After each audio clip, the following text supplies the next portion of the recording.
So about 8 years ago, I found myself on the phone with a close friend of mine where she was telling me, Nailah, you need to check your phone bill. You need to log into Verizon and check your phone bill. You see, I'm a mental health worker and I was working a 1 to 9 shift at that time. And I was in a 10-year relationship. Back then, I didn't realize it was a narcissistic relationship, but I was a 10-year relationship. 2 of those years were marriage. And I found myself in a mess. I found myself being disrespected, disregard for my feelings, someone who was not really caring that the fact that they were hurting me. If anything, sometimes I was catching them smirking when I would tell them how their behavior hurt me, how the way they used profanity towards me was hurting me, how they're hurting us financially by not being financially responsible or spending the money for the bills. I was in a complete mess. My career was set, but my relationship was in a mess. And I remember talking to my girlfriend that night. The calls were coming in. It was telephonic counseling I was doing at that time, and the calls were coming in slow. So I was texting my girlfriend, and she said, Nailah, check your phone bill because something is not right. This person is acting like you don't even matter to them. You don't even exist. They're not participating in the house. They come in, they change, they go out to work. It's like 2 ships passing. So I logged into my Verizon account, and I got the shock of my life. And what I saw was that my husband at that time was talking to a number, communicating with this number, phone calls and text messages throughout the night. He had a pattern of not coming to bed when I would go to bed and said he was staying up playing video games. Come to find out, he was doing more than playing video games. So I called that number and I got a woman on the line. And can't remember the full, but it was an interaction that was not good. I said, listen, I'm seeing your phone number in my husband's call log. Like, who are you? How do you know him? What's going on? And she was not cooperative at all, which was a major red flag. And I always had the rule for myself is that I would never argue with a woman about a man. So that conversation lasted no more than 10 minutes, maybe 5. And the way she was responding was like, well, you need to talk to him. You need to ask him. And I said, okay, you're one of those type of women. And she was saying things to try to go back and forth with me, but I ended the call shortly because, like I said, my dignity says I'm not arguing with any woman over any man. So shortly after, I gave him a call, or he called me, don't remember, but we got on the phone. And the first thing he did was criticize me for calling her. So this is an example that I'm sharing with you on what it's like when you confront a narcissist with the truth. Now, the truth can be anything. In my case, the truth was you're engaging in inappropriate behavior. As a husband, you should not be communicating with another woman at that time of night and so much, right? Something's not right. But the truth can be anything. So in this video, I'm going to show you what you can expect when you want to confront a narcissist. I know many of you are learning about narcissism and toxic people, which is great. And naturally, when you learn about something, you want to confront them. Like, listen, something's not right. I know what you're doing. I don't like what you're doing. You want to advocate for yourself, which is a good thing in general. However, when you're dealing with these types of people, there's certain things I want you to know about to expect.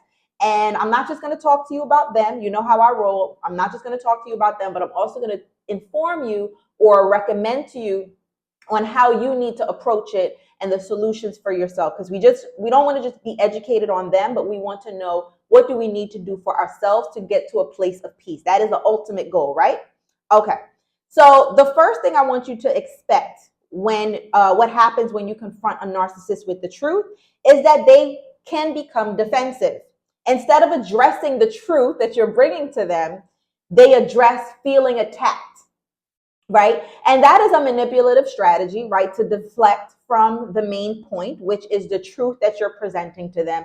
They're going to become very defensive. As I shared in my own personal story, instead of him addressing your wife's concern that she found out that you were talking to another woman all day, multiple times a day for long periods of time, even throughout the middle of the night, right? Any normal, healthy person would jump to explain themselves, right? But in this case, no, they want to become defensive and they want to talk about what you did wrong instead of what they're doing that is wrong. Don't fall for it. It is manipulation. It is manipulation to distract you from the truth, from what you're presenting to them. And that is not normal. That is not healthy. So don't let anyone make you feel like something is wrong with you for bringing the truth. Healthy people love the truth. They love to talk about it. If there's some misunderstanding, they like to provide clarity in a relationship and make sure that the person that they love is not misunderstanding anything, right? That is normal. That is healthy. Becoming defensive and wanting to change the subject and criticizing you for attacking them, that is manipulation. That is toxic. That is unhealthy. Another way that what can happen of when you confront a narcissist with the truth is that they gaslight you. And some of you may be familiar with that term. For those of you who are not, it basically means that they are trying to convince you that you're not seeing clearly. You're misunderstanding the situation, right? You're not seeing the situation accurately. So they will say things like, I'll use my example. Oh, no, maybe something's wrong with the phone bill. Or no, we were working on a project and you miscalculated what you saw on the phone bill, right? They're going to try to say things to make you question, or maybe you're too sensitive. Everyone has female friends. It's no big deal. You're going overboard. You're being, too sensitive. You're being jealous, right? Those are all ways of gaslighting you to make you now start to doubt, like, well, maybe something is wrong with me that I'm seeing this as a problem. Right? When you bring the truth with them, let me tell you something. The bottom line is they don't like the truth. Okay? For those of you who know me, besides being a mental health professional, I have tons of experience with narcissism from my own past narcissistic romantic relationship, but also narcissistic family relationships. And one of those family members, this is a running joke between me and some of the other family members, is that when you confront him with the truth, one of the narcissists in my family said, well, why are you messing up a good story with the truth? And he was serious. This was not a joke, right? So, sometimes you'll catch them slipping up and really sharing and exposing who they truly are, right? But he really meant that. Like, why are you coming to me with the truth? If I'm telling you a story, just take it, right? They don't like the truth, okay? So they will do any and anything to deflect from the truth. But it's okay. Stick around, because I'm going to tell you by the end of this video exactly what you need to do when they do that, okay? But gaslighting you, they will try to make you seem crazy, jealous, you're not thinking clearly, whatever it is, when you bring the truth to them.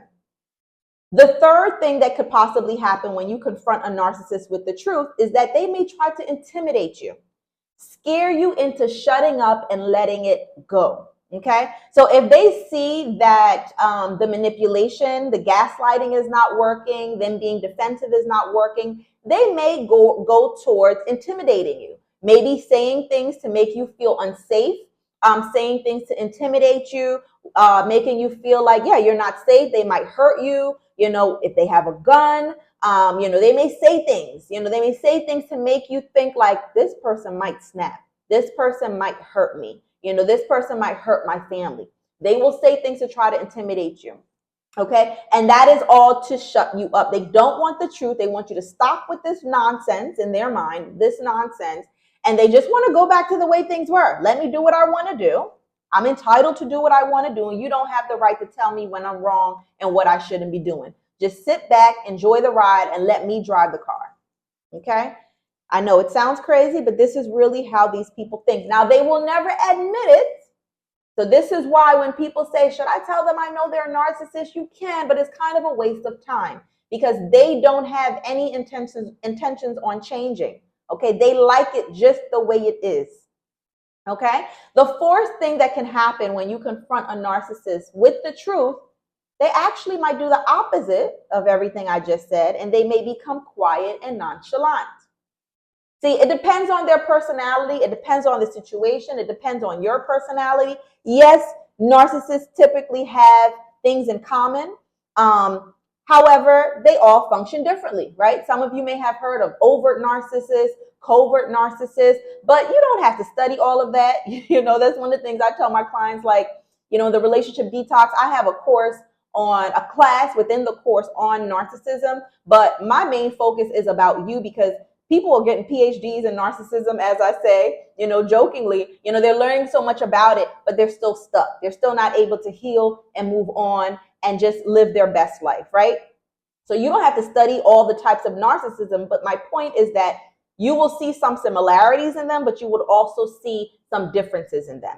And I didn't say this disclaimer in the beginning, but I will say it now. When you hear me talking about narcissism, even if you consider the person toxic, that's enough.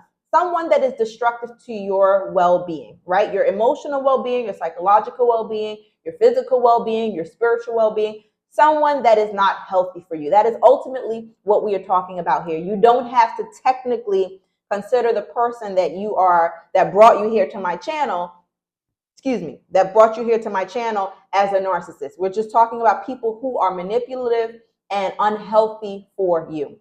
Okay, but yes, that's one of the things they will do, is that they may become quiet and nonchalant. And that's also a manipulative strategy, is to say, like, there's some reasons. One reason could be is they can't handle your anger, right? So if you come to them with the truth and anger, they figure it's better that I handle her by just being quiet and letting it pass than to combat her. Because even though they're a narcissist and they have their evil ways, some of them are not good at combating, right? Another one may be to pretend as if I'm quiet and she's upset, then I can say, hey, you're the problem in the relationship. Look how angry you are. Look how aggressive you are, right? To try to turn the tables on you, which is also a form of manipulation, okay? So we talked about how they may respond to when you present the truth to them, okay? These are some of the ways they may respond, so you're not going to be surprised. If you're dealing with one right now, come back to this video, take your notes, because you can expect one of these. But now let's talk about what you need to do. If you're dealing with someone who is toxic and narcissistic and you found out some truth about them, it may not be cheating, it may be something else, but something you want to present to them that you realize they're not aware of or that you don't like, and it's a truth, and it's probably going to piss them off, right? What can you do? First, know that you don't have to confront them. I know you want to, all right? I know you want to. You're getting clear. You're getting stronger. I want to tell them about themselves. I want to tell them what I see. I want to tell them what I'm not happy with. Whatever your truth is, you want to let them know. I get it. But know that you don't have to. I'm not telling you not to, but I'm telling you you don't have to. Think about it. Pray about it. Is it worth it? You know, I'm a pretty outspoken person. I don't mind advocating for myself. I don't mind standing up for myself. But as I get older, I realize we have a limited time on this earth. We have also a limited amount of energy, right? We can do things to get more energy, but I find our time and our energy as I get older so much more sacred, right? And I often have to think to myself, is this person worth my time and my energy? If I know this person is not willing to hear me out, if I see this person doesn't have the capacity, that's the other part. Do they have the capacity to understand what I'm presenting to them? Can they comprehend it? Can they absorb it? Can they digest it? Can they respond to it? If they don't have that, I'm really just presenting the truth or coming to them to feed my need right now to get it off my chest, but not that it's really going to be a fruitful and productive outcome. You understand me? Let me know. Put it in the comments. Do you hear what I'm saying here?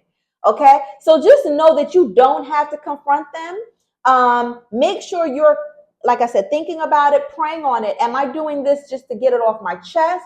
Or do I think it's going to make a difference in this dynamics, in this relationship with this person? Okay? The other thing that I suggest for you to do is to lower your expectations if you do choose to confront them with the truth. Okay? Don't go into it. If you have identified this person as manipulative, do not go into it expecting they're going to say, you know what, you're right. I shouldn't have done this. You're right. This is the truth. You know, that they're going to appreciate you coming to them. Or even if they argue with you first and they're going to come back and say, you're right. And it's genuine, because some of them may say it, but it may not be genuine. Okay, so lower your expectations, because if not, you will be disappointed. Again, these people have no interest in the truth. They actually don't like the truth, and you're going to upset them. Okay?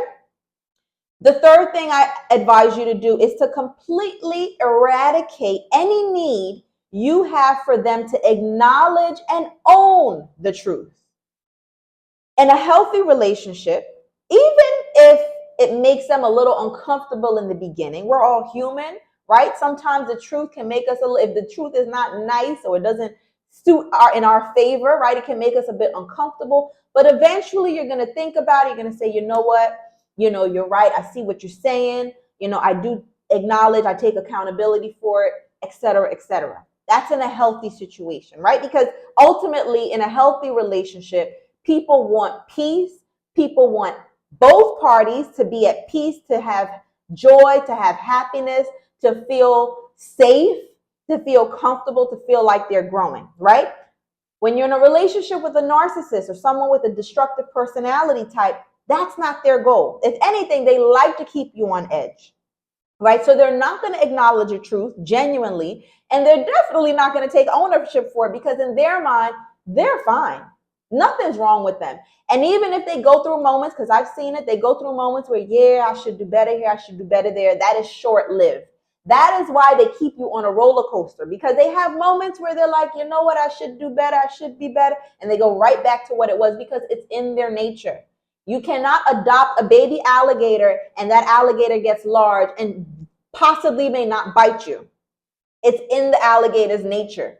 It's the same thing with us human beings. Don't think we're all the same. We're not. Okay? So I hope that this was helpful for you. If you are in a space where you are in a toxic or narcissistic relationship, you want to get out, you just don't know where to start, you don't want to do it alone, go ahead and click the links in the description box below. I have different things there to offer you the support, to offer you the guidance, and to teach you on what you need to do to get out, to grow, to heal, to move on. The Relationship Detox is a great place to start, but there's other things down there as well. So go ahead and click below. You can comment below if you have any questions. My email is below if you have any questions and you want to ask me privately. I'm on Instagram if you want to DM me there to ask any questions privately there. If you're not already subscribed, go ahead and subscribe, and I will see you in the next video.